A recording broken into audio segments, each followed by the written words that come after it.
Anthony Hartwig here with a Girard Girls Basketball Coaches Corner and season preview. We're with Joe Bornemiss, the head coach of the Girard Lady Indians. Coach, thank you so much for coming on and talking to us. Yeah, thanks, Anthony. Thanks for having me. I You appreciate it. you got it. We have you just 2 games into the season, so I think we're still pretty early enough to preview the year and the expectations you have.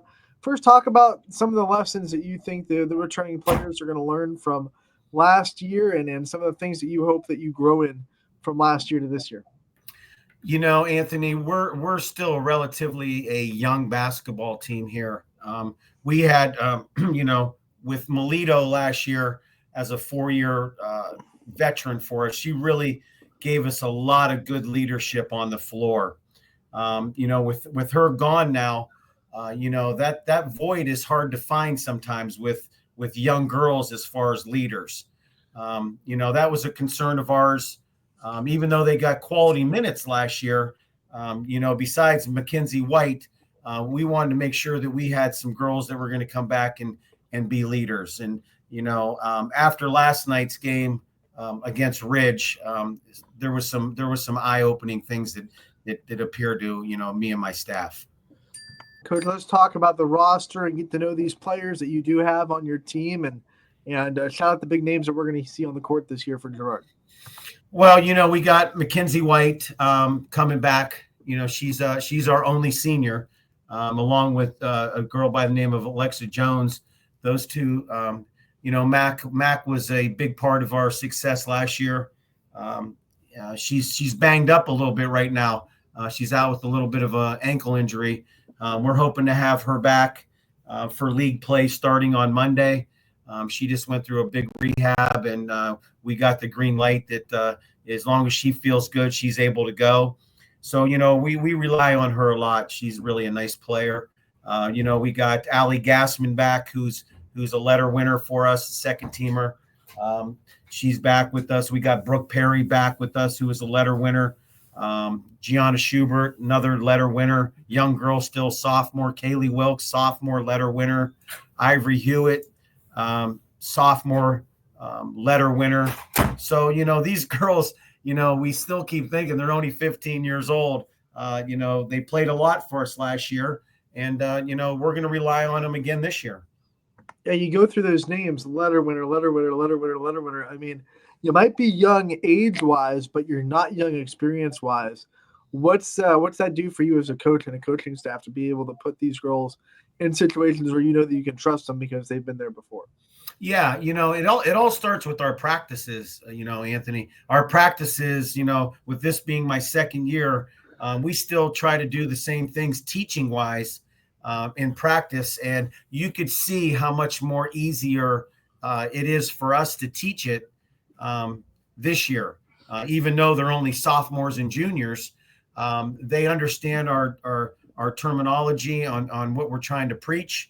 I stay focused on the offensive end, and, I got Coach Foster for the defense, and, he does a lot of things changing up, and it just makes it a lot easier. And we're just really excited about our future. Our junior high programs are good. Our 5th and 6th grade programs are good. We got good quality coaches down there, and we're just excited for the whole program. As we venture in talking about your schedule this year, we have to start with the league, the NE8. You guys fought tooth and nail with Poland in it last year. You got so close to kind of knocking them off the pedestal, but it's still Poland's right now, and everyone's still chasing the Bulldogs. Talk about this league and how you see it shaking out this year, and what some things that are exciting about playing in the NE8 this season. Anthony, just by looking at it in the early part of the year, man, every team has gotten better. I mean, every team has gotten better. Lakeview's gotten better. Hubbard's gotten better. Struthers, my daughter coaches down there, JVs, and, I really can't get a feel on them because they're out of conference game schedule is just off the charts. I mean, who they're playing right now. So I can't really get a look at them. I know what kind of players they have back. South Range is South Range. It's going to just be very, very competitive. I mean, you're going to have to be ready to go against whoever you're facing, at that night. And then we'll talk about your non-conference schedule. We've already seen you play Columbiana and Middle Ridge, but you have more that pop up outside of the NE8 that go along your Yeah. season. You're playing Western Reserve Yeah. here tomorrow. Talk about the teams outside of the conference and how much do you think they'll prepare you for the tournament? Well, Anthony, we picked up a good Columbiana team. They're tough. They are tough down there. He plays 10 kids. We knew that he was going to be at the top of his league. We knew Mineral Ridge was going to be at the top of their league. We think Western Reserve is going to be up there. We got Salem, who we know is going to be up there. We got McDonald. We got LeBray. We got JFK, and then we throw in West Branch at the end. So it's no cakewalk, man. It's a pretty good out of conference schedule. Now, usually this early, we wouldn't talk about tournament time. But because there is an expansion in the tournament this year and we see more divisions in basketball, I do want to get your thoughts on that and what kind of doors you might think it might open for Girard and other smaller schools that are now going to be in tournaments that are a little bit more comparable to their size. Yeah, I mean, we're down to D5 now, and if you look through it, who's in that now, in that D5, there's some very quality teams from around our area. What's hard about it, Anthony, is there's so many teams in it now that you really don't know much about them when you get to those tournament times, unless you talk to other coaches and if you get something off a huddle to look at them, it's still a tough look at. So, for the girls, if they get a chance to go to another school and play at another school, it might not be too bad. But it's just going to be different because, there's so many more teams in it that you have to be aware of. That we have no idea who they are and never even heard of some of them. So you got to be very conscientious, and you've really got to try to do your diligence and win as much as you can during the year, so you get some type of decent draw where you can move on a little bit. I think your opportunities to move on are better. I really do. But that's just how I feel. Other coaches don't maybe feel that way, but I think it's a better opportunity for you to maybe get an extra game in if you can. Hey, at least it's a double-edged sword, and the other teams don't know a lot about you guys either, so you can go in there. That's exactly keeping some secrets, Yeah, not playing these league opponents where everyone knows everything about you already. Right. Coach, we also want to talk a little bit about the second year. Second year is always fun to watch for coaches because you spend all first year kind of instilling your culture and your philosophy and getting everyone used to that. Now you have that done and you can just focus on all the other layers of coaching. What's it been like this year, seeing all the girls kind of already fully bought into everything that you want out of the program? It's going good, Anthony. We really preach here, you practice, you play like how you practice, man. If you practice hard, you're going to rub that off into the game. And you brought that up, and it was a good point, Anthony. These girls are still young. They're very young, but we've had the fortunate that they got good quality minutes at freshman last year. We told this group in year one that, if you worked hard enough and you were good enough to be on the floor as a freshman, you were going to play. And I think that they worked through a lot of their mistakes last year, where this year they're not committing and maybe doing those things that they repeatedly did as a freshman.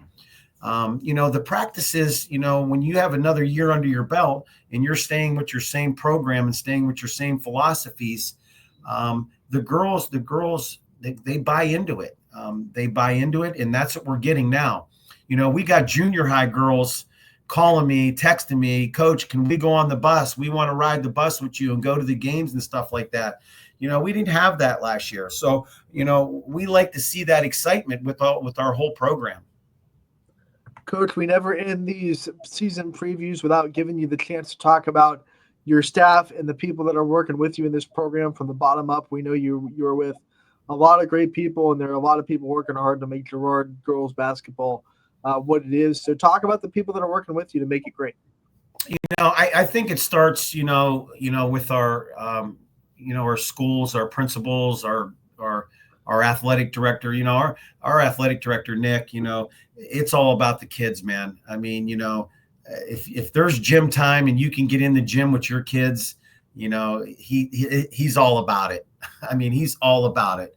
I think it starts there, and the kids understand that, the gymnasium, the weight rooms, the band rooms, it's all here for them to use.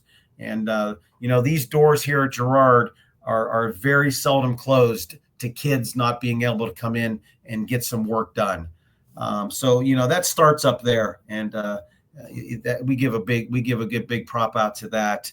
Then we get into our coaching staff. I have a new girl that I brought in for 7th grade, Michaela Butler. She was over at Niles with Coach Foster when he was over there. And man, Mac is doing just a great job. I went and watched a little preview. I put my junior highs in a preview, and I just went up and sat on the sides and watched her coach. And she knows the game and she knows how to handle the young kids.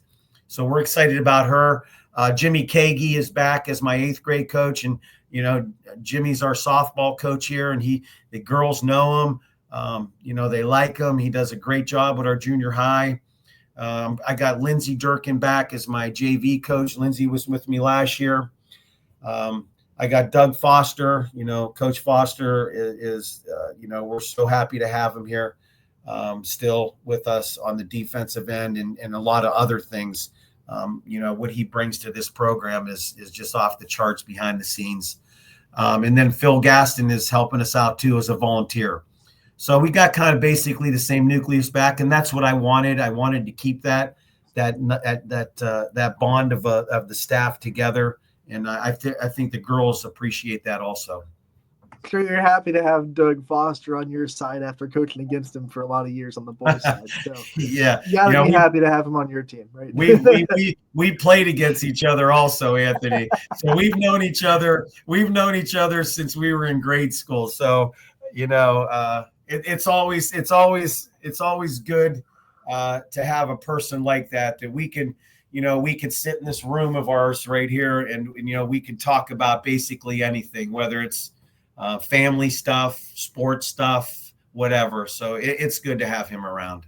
Coach, we want to wish you the best of luck this year. We appreciate you taking the time to highlight your program. We'll be out there covering you all year, and we can't wait to talk again real soon. Anthony, we would just like to, thank YSN. I mean, you guys are outstanding. I wish when we played, we had this kind of stuff. The recognition that you give these young athletes, not only them, but the coaches, is unmatchable. And we really appreciate it. I know we do here at Girard. And we just want to tell you guys thanks for everything, and have a great holiday.